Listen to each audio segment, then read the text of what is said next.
Hello, students. We have been discussing the theatre of the absurd for a couple of days now, and today we will focus on the philosophical beliefs of the absurd dramatists. Now, the absurd dramatists, they have a certain belief system, and they very strongly believe that our existence is absurd. Now, why do they believe that our existence is absurd? Because they believe that we are born without asking to be born. And similarly, we die without seeking death. In other words, we live and we die without having a say in it. So, this is something philosophical that kind of bothers them, and they feel that we live between birth and death, trapped within our body. So, we are born without asking to be born, we die without seeking death, and we live between this birth and death, trapped within our body and our reason. And thrust into life in such a way, we are armed with what? Our senses, our will, and our reason. And in such a situation, we feel as if we are very potent and powerful beings. And the absurd dramatists feel that our senses give, or our senses, our thoughts, they defy our senses, which means they are not in alignment. We have a different thought process, and we feel emotions that are different and not in alignment. So they are contradictory. So, in other words, they feel that we never perceive anything completely.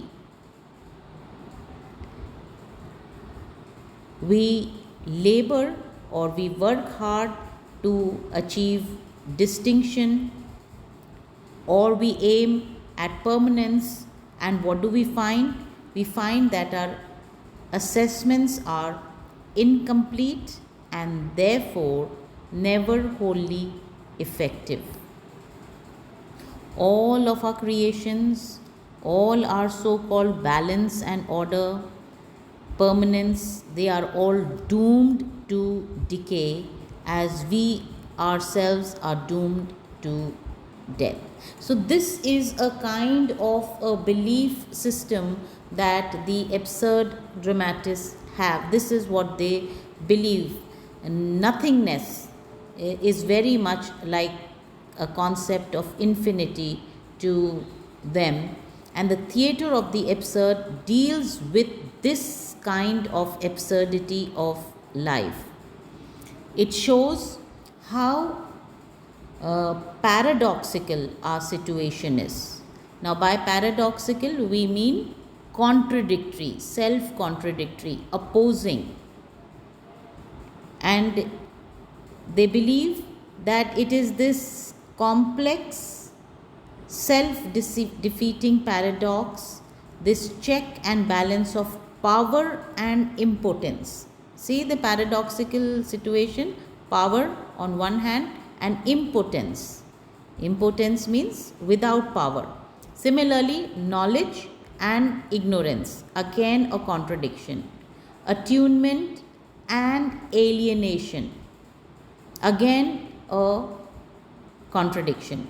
So, the absurd dramatists believe that Life is absurd because of the paradoxical situation that we are in, and that is the subject of the absurd playwrights of all ages, no matter what form or what style they may choose to express it. The absurd dramatists write in diverse styles that one hesitates to compare them in anything but the philosophical categories. And the absurd dramatists do not make a distinction between farce and tragedy. Again, a contradiction. Farce is a comedy where things are presented in a very highly exaggerated and funny way. The subject of farce is the same as that of tragedy. Farce arouses laughter and tragedy draws our tears. Tragedy awakens our sympathy, while farce dispels our sympathy and frees our cruelty. And the absurdists of today mix the qualities of farce and tragedy, trying to make us laugh at that which hurts us the most, which makes us weep, at that which is the most foolish in our nature. So, the absurd dramatists are all ironists, IRONIISTS,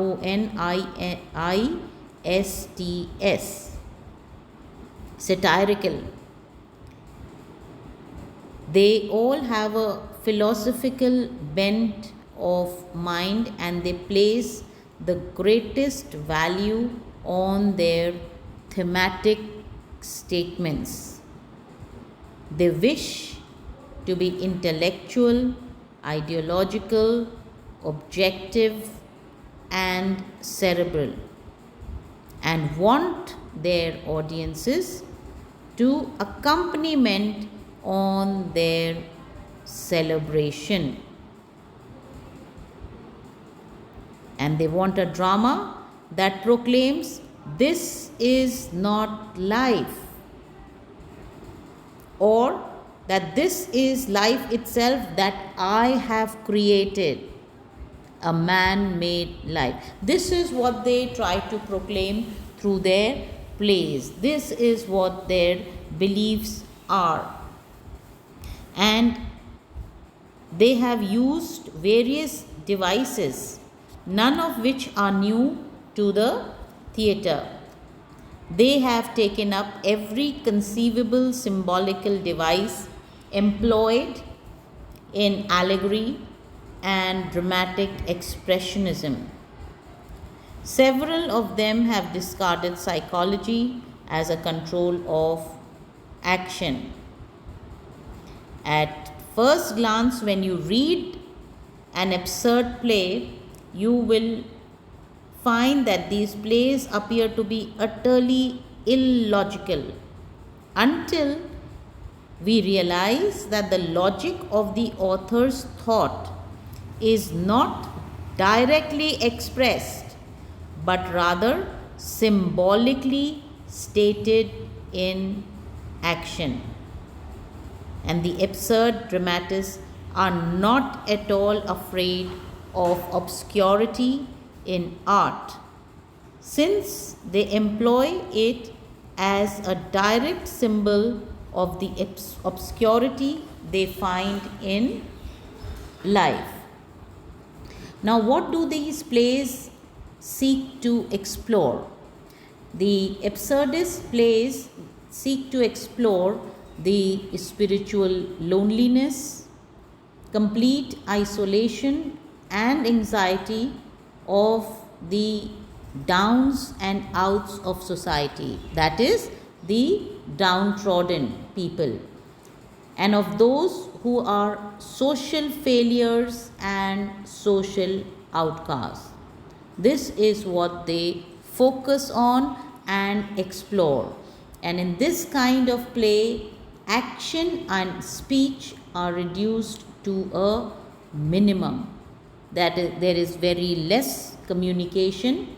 For the playwrights believe that real communication with others is not possible through words. And they believe that silence is more communicative than speech. And when you read the plays, you will find that there are long stretches of silence before they actually have a dialogue, which also is very short, or just a word or a phrase. However, it should not be forgotten that drama is essentially action and communication, and so a type of drama in which action and speech have been reduced to a minimum cannot enjoy any long life. So the absurdist play is anti-audience and anti-theatre, and so it is doomed by its very nature. Dore's Lessings, The Truth About Billy Newton, and Each His Own Wildness are among the best plays which come under this school. And we end here, and we'll continue with the play the next time.